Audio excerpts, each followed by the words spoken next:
پښتو یو متل دی چې سل کورونه وران کی وي یو خپل کور به آباد نه کیه. سامان شاته چې کړی نو دته وشي زیب کولو دی آی کې د چې بیا جنگ پر تند کړی د 23-24 تولې سونا پکې غیبه دا ملزمانو چې دی دا سونه دیو چرته وړي وا کم ځای کې وا او هغه ځای ریکوري د کم ځای نه شوی ډیر عجیبه غونډه کې لکه زه دا وایم چې غټ سړی هم په روانه گاډي کې نشي ختلې.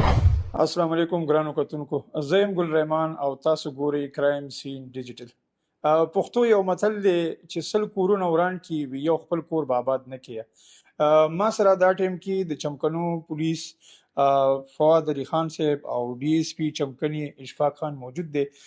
زه به په دې کیس باندې لږ معمولي شان روشني واچوم، بیا به دې سره تفصیلا خبرې کوم. دا یو داسې ګروپ نیولې شوی دی چې لکه د چا سوچ ګمان هم دا نه کیږي چې دومره واړه ماشومان او هغه غلا کوي، خو غلا په یو داسې طریقې کار کوي چې اکثر مونږ تاسو څوک کلی ته ځي، څوک ډیر لري ځي، سفر لري، چکر لري،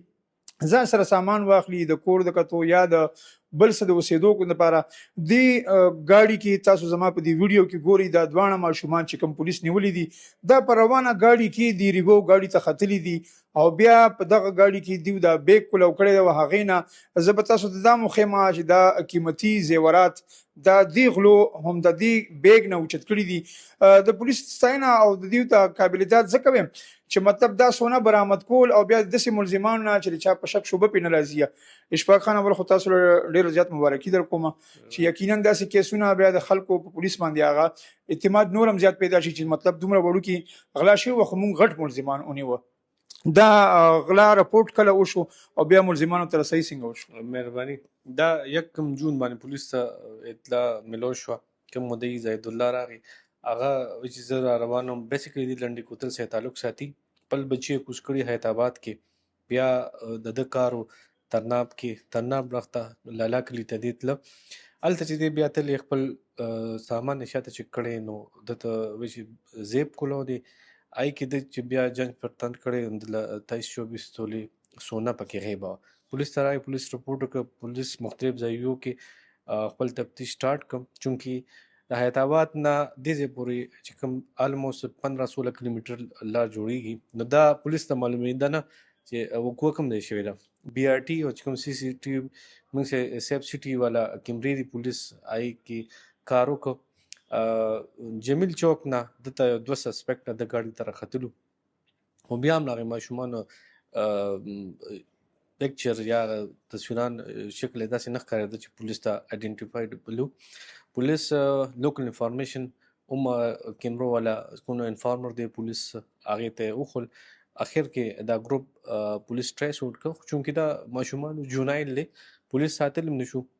دا مختلف ورځو کې پولیس راوستل او تفتیش پیدا کو اخره کې دا بس ټوټ شو چې کوم مین کسانو بکې هغه پولیس ونیول سونه غلا شوی هغه پولیس ریکور کړ. سر اکثر خو موږ لیدلی چې لکه غل چې وي دا ډېر زیات هوښیار وي، ډېر زیات شاطر وي. د چې کله سوړي نو اکثر خلک وایي چې یاره کم کې ته ولاړم یا بدله کم یا زما جیب ته پیسې راشي.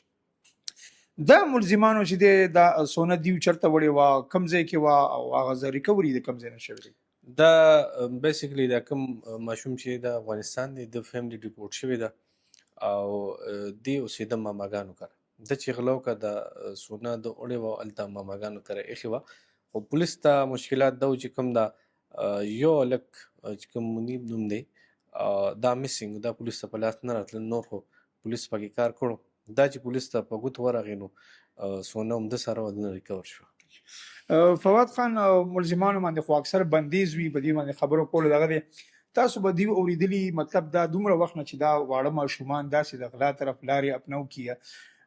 دا ملزمان څه وي چې دا سونه یا د دې نه مخکې مونږ غلاګانې کله نه شروع کړي دغه حد ته څنګه راورسېدو دا طریقې کار واردات چې دیو کوم دی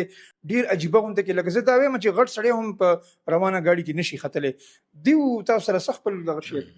مهرباني رحمان ګل بھائی داسې ده چې دا یو ماشوم وي زمونږ د معاشرې چې هغه هایبیشول نه وي دا ماشومان پاتې دي تقریبا د خپل فیملی نه چې خپل فیملی نه پاتې شي مشران یې نه وي بیا همداسې ګرځي دوی چې کوم پیدا هغه دی پرورش زیاته په دې منډۍ کې شوی دی دا وایي چې مونږ به منډۍ کې دا وړه غلاګانې کولې دا هم خرڅول ځان هم بیټک ټوکول او دا عادتي دي یو خو داسې وي چې بلکل هغه مطلب ماسټرمایند ټایپ دي، واړه دي خو ډېر تکړه دي په دې شیز کې. نو دا د ماشوموالي نه په دې شیز باندې مخته شوي دي او دی چې کوم دا واردات کولو دی د ګاډي د کله وختل په دې کې مخامخ پکې پروت و. دی وی دا پکې به ترې نکوس کو 3-4 هزار روپۍ دی به زموږ کار وکړي شي. چې کله هغې ته وختل ګاډي کې کېناستل داسې بار نه ډېر ښکارېدل، نه واړه دي. بیګ یې کلو کړي، نو بیګ کې خو سونا پرته وغیره موبایلز پرته وو، بس هغې نه اغوښتي دي او کوز شوي دي تللي دي. فواد خان زیاتره کوم وګورو خلک د سیف سټي پروجیکټ پسې خبرې هم کوي چې یاره ملزمان داسې نه نیولې کېږي، دا لګېدلي دومره تاوان پېښ شوی دی. آیا په دې کیس کې د سیف سټي څه خدمات اخیستل شوي دي؟ بالکل جی، هر ځای کې د هر شي خپل کار دی او مهنت پورې ده، چې څومره مهنت کې عمره تا ته هغې صله میلاویږي. موږ سیف سټي شوه، بي آر ټي شول، مختلف نورې کیمرې شولې چې هغې نه موږ ته فوټیج میلو شوي، نو هله دا ټیسټ شوي دي. چې فوټیج نو میلو دا خو ټیسټ کېدل ناممکنه وه، چې کله فوټیج میلو شول بیا دا جوینایل هم دي، واړه هم دي، پته هم نه لګي، خو خپل انفارمران پولیس دا یې په تور باندې شوي دي. ډیره مهرباني فواد خان. زه به د خپلو کتونکو ته دا ووایم چې زمونږ کم آینده نسل دی، یقینا دا خلک دا ماشومان دا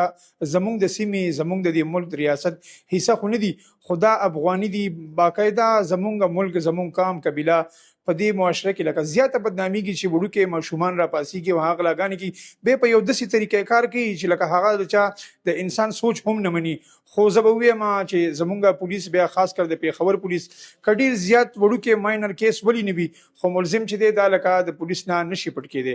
ډېره مهرباني.